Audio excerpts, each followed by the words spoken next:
Looking to customize your MacBook Notch and stuck between Notch Nook and Boring Notch? Let me help you decide which app fits your style.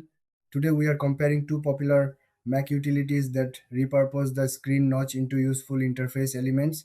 Both Notch Nook and Boring Notch transform the MacBook camera cutout from a static black bar into dynamic displays. They add functionality to an otherwise unused screen area. Notch Nook focuses on creating an animated bookshelf effect inside your notch. It displays app shortcuts, file drops, and mini widgets that pop out when you hover near the center. The animations are smooth with a playful aesthetic that makes the notch feel like a feature rather than a compromise. Boring Notch takes a more minimalist approach with static information display. It shows time, date, and basic system stats directly inside the notch area without animations. The design philosophy embraces simplicity and stays out of your way during normal use.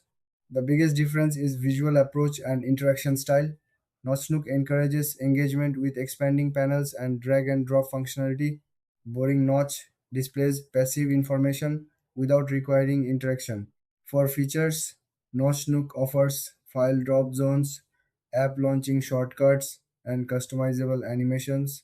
Boring Notch provides time display, battery status, and basic system monitoring in a cleaner package. Both respect the notch boundaries and do not interfere with menu bar items. Pricing is affordable for both apps. Notch Nook typically costs around $5 as a one time purchase. Boring Notch is often cheaper or donationware depending on the current version.